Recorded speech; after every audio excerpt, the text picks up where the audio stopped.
What's up, everybody? It's Luke James, not the singer. If you're looking to get your music reviewed, you can hit up this email that's right here. But today I'm going to hit you up with my thoughts and opinions on this new project from Jim Jones called El Capo.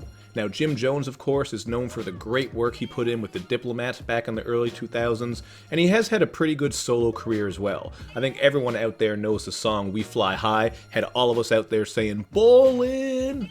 And of course, those Vampire Life mixtapes in particular were really dope to me, man. That first one, I actually had that when I got my first car, and I kept that in there, man. I had that shit burn on a CD. Some of you youngins probably don't know shit about burned CDs, since that's not even a thing hardly anymore. But back then, I had my Vampire Life CDs going, and I was definitely working with those. So he does have a lot of work out there that I like, but over the past X amount of years, there really hasn't been too much that I've been listening to from Jim Jones. There was that Diplomats reunion album, I think that was last year, maybe the year before. I don't even remember because it was kind of disappointing and ultimately just forgettable. So I didn't know what I was going to get with this one, but I am glad I gave it a chance because this shit is one of the year's best surprises, man. I was really pleased with how this sounded, and everything here just seems like a step up from what we've heard from Jim Jones in the past. So first of all, the production here is handled by the Heatmakerz. They're responsible for many of those classic Dipset bangers, so you already know what you're in for with them behind the boards, you know what I mean? You're getting a lot of that sample-based production with lots of great vocal chopping,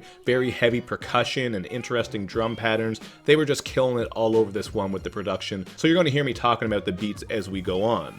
First of all, I'll talk about Cristal Occasions. This one kicks the album off nicely with some of that vocal chop production I was talking about, as Jim is just spitting about street stories and friends that he's lost to death and jail. Just a cool way to open up the project because he's kind of free-flowing and letting you know where his head is at.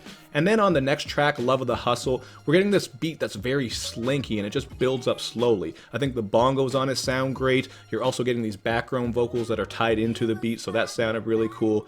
Two great tracks right out of the gate. Although I will say I thought the auto-tune hook on Love of the Hustle, I thought that hook just felt a little bit out of place. Not enough to ruin the track or anything though. So 2 for 2 right out of the gate, man. This really got me excited to hear more from this project. But aside from the beats, which I will get into later as we move on through this review, I gotta say that Jim Jones stepped his rapping up, man. Just as far as his flows and vocally, he sounds completely rejuvenated and focused, and that was something that I was hoping to hear on this project, so I'm glad I got that. Not to say that he was like a bad rapper in the past, I'm just saying this time around, everything seems much more crisp, and he's spitting with a purpose, man. You're especially gonna notice this on Make No Issues of It and Songboxing, two more great beats that have vocal shop production in it, and lots of great percussion that's really going to hit you in your chest. On these ones, he's giving you these free flow verses, and of course those ad-libs that we've come to love from Jim Jones are still popping up here, man. I even heard a spooky on Make No Issues of It, and I always got to hear that from Jim Jones. So this is just Jim Jones at his best, in my opinion. Now, the album's content, as I move down my notes here, it mostly revolves around the usual street narrative, so I'm not going to act like the content here is extremely deep. You're not getting crazy storytelling or extremely focused songwriting, nothing like that, but there is enough content to keep you interested. This isn't a project that's just a bunch of bullshit bars, and if you pay attention to what's actually being said, you're going to come out of it with something. So I thought New York City stood out. This is a ode to New York City, as you can tell by the title. It's actually NYC, and here we have Fat Joe coming through with a great verse, man. I would love to hear Joey crack on this type of production more. I just think that's where he really shines. His verse here is getting vivid about him being a 14-year-old coming up and putting in that work, just looking back at his days of, you know, all the dirt that he did coming up in New York City, and you're getting some great content from Jim Jones on here too, man. I really liked a couple of bars in particular. So he spits, "I don't jog in Central Park, don't need mistaken identity, watch for the scammers because they taken identities." This is obviously a reference to Central Park 5. If you don't know that story, make sure you learn about it because it's important. There's actually a Netflix documentary that just came out all about it.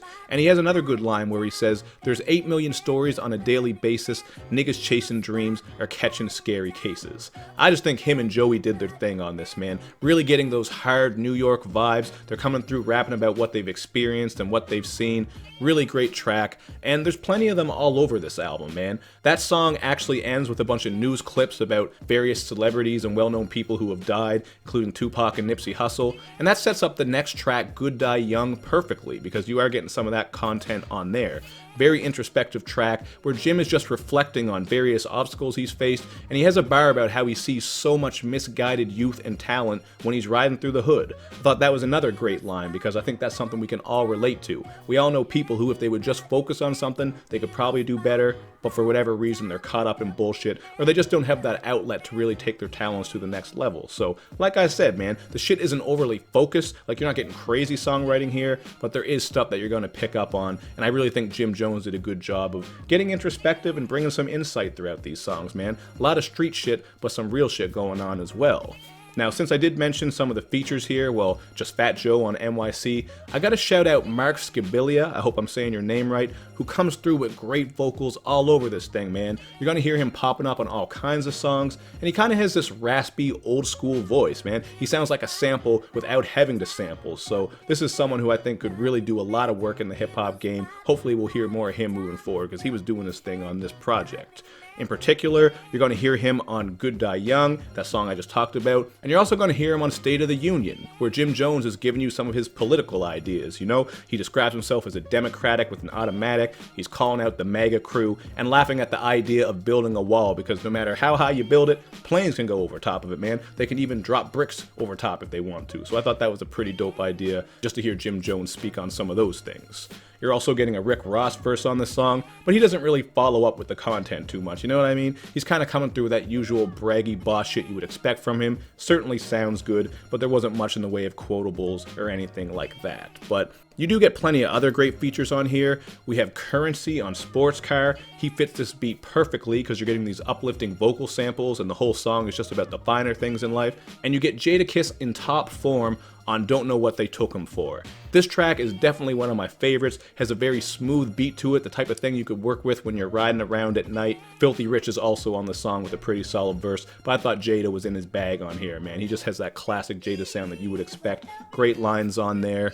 And of course, we gotta shout out Cameron, who shows up on a bunch of songs here. In particular, I think he did the best on Pity in the Summer. He's got tons of quotables on here, like when he says, "Call some models up, bring them through, let the bottles pour. Me and Big Meech really had bottle wars." That shit right there has got to go down in history as one of the most ballness lines I ever heard, man. That was a good line. And Cameron is on a couple of tracks, as I said, giving you some more great lines. So, you know, there's just so many good songs on here. I know I'm kind of all over the place. I'm not breaking things down too much. It's just because there are a lot of songs, a lot of features throughout. And these type of projects, I find they always kind of make for sloppy reviews because there's so much to speak on. And, you know, I don't want to take half an hour talking on everything. But the song To Whom It May Concern, this is a Griselda collab, so I thought this came together nicely. You got Benny the Butcher and Conway fitting in perfectly with Jim Jones and Cameron, just sharing some street stories. That Dipset and Griselda connection definitely sounds good, and I would love to hear more of that, so we'll see what happens there.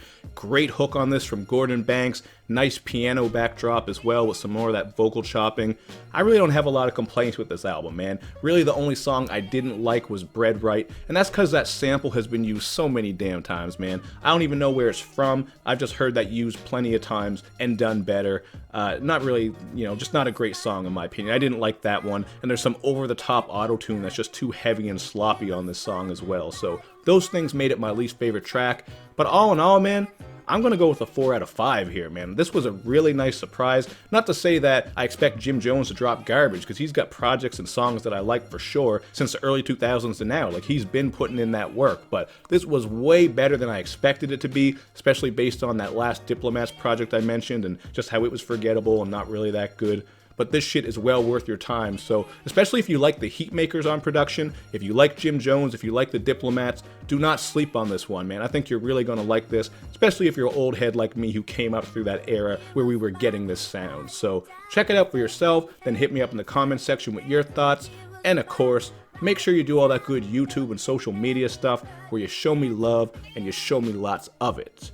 Thank you for watching, everybody. I will see you next time.